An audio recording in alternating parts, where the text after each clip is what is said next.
Well, our next guest says there could be more Dubais out there. Joining me now is William Greiner. He is the President and Chief Investment Officer of Scout Investment Advisors. Business Week has named him a stock market strategist of the year. Bill, great to have you. It's great to be here. Thank you. Why don't you think we saw more of a negative impact, especially in Western markets, to the Dubai world credit crisis?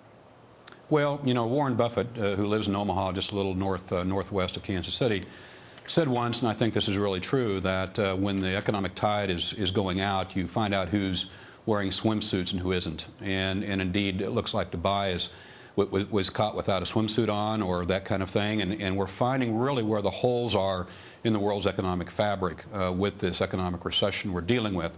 And I don't think that's really, we probably haven't seen the last of these kinds of shocks to the system as the economic tide continues to recede. And eventually the tide's going to come back in and things will be fine. But for the time being, we're finding where the real strength lies in the world's economic environment and where it really doesn't. Are investors taking for granted, as some have suggested, bailouts and central bank taking emergency actions to stem these crises?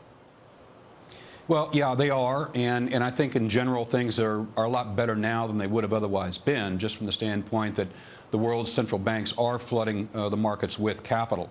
And the cost of capital is extraordinarily low, and as that continues to go along, then it's going to put salve, if you will, on these wounds as they start to appear, but it's not going to completely do away with the wounds themselves. It's going to make them a little less painful than they otherwise would have been. Where do you think the next credit crisis might emerge?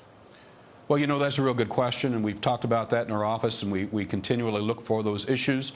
There's a lot of rumble out on the street right now about the U.S. municipal bond market. I'm not really sure that's going to be the next credit crisis, but there probably are some issues coming forward that will show that over-leverage or overspending occurred over the last 2 or 3 year period of time. And indeed, by definition, we're talking about surprises here. Otherwise, if there weren't surprises, the markets wouldn't react like they did earlier this week, or last week anyhow, regarding the Dubai situation. And we're so focused on this stock market rally, and I'll get to that in a moment, but what do you think needs to happen to really heal the credit markets? Because there's still a lot of problems, as we've been discussing out there. Well, the economy, yes, exactly right. The economy has to really turn around on a sustained basis, which is not yet done. I think technically speaking, the U.S. is probably out of recession. You know, if you say, you know, are we in recession or not, technically we are probably out of recession, but to sustain any kind of growth at all in the world's economy, we have to see employment really start to improve. And we've not yet seen that happen. We're probably not going to see that for a number of months going forward. The employment picture still is very dicey, and as that continues, then we'll still have these anxiety levels with these problems like Dubai. And we've got the November jobs report, of course, coming out Friday. Is it interesting to you that stocks are rallying so strongly ahead of that report where, as you're detailing, and most people agree, we're not going to see a big break or improvement in the unemployment picture?